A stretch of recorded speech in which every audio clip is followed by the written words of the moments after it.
নমস্কার বন্ধুরা, welcome back to my channel. আপনারা দেখছেন আরবি স্পেশাল কিচেন।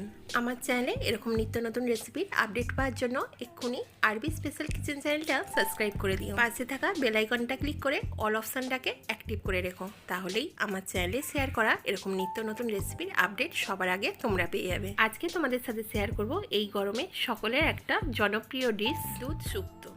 অনুষ্ঠান বাড়ির মতন পারফেক্ট দুধ শুক্তো তোমরা কিভাবে খুব সহজে বাড়িতে তৈরি করবে সেটাই আজকের ভিডিওতে তোমাদের সাথে শেয়ার করব। আর এই রেসিপির সাথে থাকছে অনেক রকমের টিপস, যেগুলো ফলো করলে তোমরাও বাড়িতে খুব সহজভাবে এরকম অনুষ্ঠান বাড়ির মতন দুধ শুক্তো বাড়িতে বানিয়ে নিতে পারবে। দুধ শুক্তো বানানোর জন্য সবার প্রথমে আমি এখানে একটা গ্যাসের মধ্যে কড়া বসিয়ে দিয়েছি। কড়াটা ভালোভাবে গরম হয়ে গেলে আমি এখানে হাফ কাপ মতন সর্ষের তেল দিয়ে দিলাম। এই রেসিপিটা করার জন্য অবশ্যই কিন্তু এখানে সর্ষের তেল ব্যবহার করতে হবে। তেলটা ভালোভাবে গরম হয়ে গেলে আমি এখানে এই বাটির এক বাটি বিউলির ডালের বড়ি দিয়ে দিলাম। তোমরা এখানে যে কোনো ডালের বড়ি নিয়ে নিতে পারো। এখন আমি বড়িটা 2 থেকে 3 মিনিটের মতন নাড়াচাড়া করে লাল করে ভেজে নেবো। এখন আমার বড়িগুলো ভালোভাবে ভাজা হয়ে গেছে, একটা বাটির মধ্যে আমি তুলে রেখে দিলাম। এখন ওই তেলের মধ্যেই দিয়ে দিলাম এই বাটির এক বাটি বেগুন। আমি এখানে একটা মাঝারি সাইজের বেগুনকে এরকম লম্বা করে কেটে নিয়েছি। এখন আমি তেলের মধ্যে 2 থেকে 3 মিনিটের মতন নাড়াচাড়া করে এরপর দিয়ে দিচ্ছি সামান্য একটু নুন। এখন বেগুনটা আমি 2 থেকে 3 মিনিট নাড়াচাড়া করে হালকা লাল করে একটু ভেজে নেব। তো দেখতে পাচ্ছ বন্ধুরা, এখন আমার বেগুনটা হালকা লাল করে ভাজা হয়ে গেছে। এখন আমি বেগুনটা তুলে রেখে দেবো। ওই তেলের মধ্যেই একটা মাঝারি সাইজের আলুকে এইভাবে লম্বা লম্বা করে কেটে নিয়েছিলাম, ওটা আমি দিয়ে দিলাম। এখন দিয়ে দিলাম সামান্য একটু নুন। এখন আমি আলুটাকেও হালকা লাল করে একটু ভেজে নেবো। তো দেখতে পাচ্ছ বন্ধুরা, এখন আমার আলুটা হালকা লাল করে ভাজা হয়ে গেছে। একটা প্লেটের মধ্যে আমি তুলে রেখে দেবো। আবারও আমি ওই তেলের মধ্যেই দিয়ে দিলাম এই বাটির এক বাটি কাঁচকলা। আমি এখানে 2টো কাঁচকলাকে এরকম লম্বা লম্বা করে কেটে নিয়েছিলাম। এর মধ্যে দিয়ে দিলাম পরিমাণ মতন নুন। আবারও আমি কাঁচকলাটা হালকা একটু ভেজে নেব। মানে এইভাবে আমি প্রত্যেকটা সবজি তেলের মধ্যে হালকা লাল করে ভেজে নেব। তো দেখতেই পাচ্ছ বন্ধুরা, এখন আমার কলাটাও হালকা লাল করে ভাজা হয়ে গেছে। এটাও আমি একটা প্লেটের মধ্যে তুলে রেখে দেবো। একই প্রসেসে আবারও দিয়ে দিচ্ছি একটা মাঝারি সাইজের গাজর। আবারও দিয়ে দিলাম সামান্য একটু নুন। তোমরা এই রেসিপিটা করার জন্য তোমাদের পছন্দ মতন এখানে সবজি ব্যবহার করতে পারো। এখন 2 থেকে 3 মিনিট একটু নাড়াচাড়া করে নেওয়ার পর গাজরটাও আমার এখন হালকা লাল করে ভাজা হয়ে গেছে। গাজরটা তুলে রাখার পর এবার সবার লাস্টে আমি এই বাটির হাফ বাটি উচ্ছে দিয়ে দিলাম। সেটাও এখন আমি হালকা লাল করে একটু ভেজে নেব। আমি এখানে ছোট সাইজের 4খানা উচ্ছেকে ভেজে নিলাম। এখন আমার উচ্ছেটা ভালো করে ভাজা হয়ে গেছে, এটা আমি তুলে রেখে দেবো। তো দেখতে পাচ্ছ বন্ধুরা, আমি এখানে প্রত্যেকটা সবজি এরকম হালকা করে ভেজে নিয়ে একটা প্লেটের মধ্যে তুলে রেখে দিয়েছি।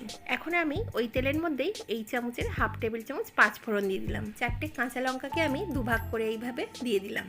ফোড়নটা এখন আমি মিডিয়াম ফ্লেমে হালকা একটু ভেজে নিচ্ছি।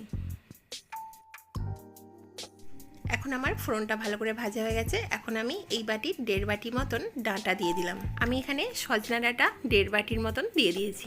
এখন ফোড়নের সাথে আমি ডাঁটাটা হালকা একটু ভেজে নিচ্ছি। যেহেতু আমি ডাঁটাটা আলাদা করে ভাজিনি, ওই জন্য আমি ফোড়নের সাথে একটু ডাঁটাটা ভেজে নিচ্ছি। এখন আমার 2 থেকে 3 মিনিট ডাঁটাটা ভালোভাবে ভাজা হয়ে গেছে। এবারে আমি ভেজে রাখা সব সবজিগুলো এর মধ্যে দিয়ে দেবো। এখন একটা খুন্তির সাহায্যে আমি একটু নাড়াচাড়া করে সবজিগুলো মিশিয়ে নিচ্ছি। এই শুক্তোটা করার জন্য আমি এখানে সানরাইটের শুক্তো মশলা নিয়ে নিয়েছি। আমি কিন্তু এখানে 2 প্যাকেট শুক্তো মশলা নিয়ে নিয়েছি। এখন একটা বাটির মধ্যে আমি শুক্তো মশলাটা নিয়ে নিয়েছি, আর এর মধ্যে আমি কিছুটা জল দিয়ে দিলাম। তোমরা যদি দোকান থেকে কিনে মশলা ব্যবহার করো তাহলে অবশ্যই কিন্তু এইটা একটু জলে গুলিয়ে নিতে হবে। বন্ধুরা, আশা করি তোমরা এখানে টিপসগুলো বুঝতে পারছো। টিপসগুলো বুঝতে তোমাদের কোনো রকম অসুবিধা হচ্ছে না। এখন আমি সবজির মধ্যে শুক্তো মশলাটা দিয়ে দিলাম। এবারে আমি দিয়ে দিলাম পরিমাণ মতন নুন আর বড় চামচের 1 টেবিল চামচ চিনি। আচ্ছা, তোমরা যদি এখানে কেনা শুক্তো মশলা দিয়ে শুক্তোটা তৈরি না করো তাহলে অবশ্যই বাড়িতে রাঁধুনি, পোস্ত আর সর্ষে একটু বেটে নিয়ে মশলাটা বানিয়ে নিতে হবে। 3 থেকে 4 মিনিট আমি মশলাটা কষিয়ে নিয়েছি। এখন আমি সবার লাস্টে দিয়ে দেবো ভেজে রাখা বড়িটা। এখন আমার সব ইনগ্রিডিয়েন্টসগুলো দেওয়া হয়ে গেছে। এখন 2 থেকে 3 মিনিট একটু নাড়াচাড়া করে কষিয়ে নিচ্ছি। এখন একটা বড় কাপের 1 কাপ মতন আমি দুধ নিয়ে নিলাম, ওটা আমি এর মধ্যে দিয়ে দিচ্ছি। আমি এখানে 300 গ্রাম মতন দুধ দিয়ে দিলাম। এবারে একটু নাড়াচাড়া করে নিচ্ছি। কিছুক্ষণ নাড়াচাড়া করে নিয়ে এখন আমি এটাকে 15 মিনিটের জন্য ঢাকা দিয়ে রেখে দেবো। এখন ফিরে এলাম 15 মিনিট পর। এখন আমার এইটা পুরোপুরি রেডি হয়ে গেছে। যেহেতু আমি আগে থেকে সব সবজিগুলো একে একে ভেজে নিয়েছিলাম, তাই জন্য এইটা তৈরি হতে কিন্তু বেশিক্ষণ সময় লাগে না।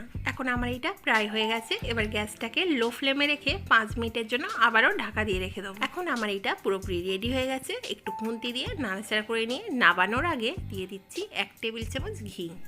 ঘি দিয়ে দেওয়ার পর এখানে 1 চামচ দিয়ে দিলাম বেটে রাখা গোটা গরম মশলা।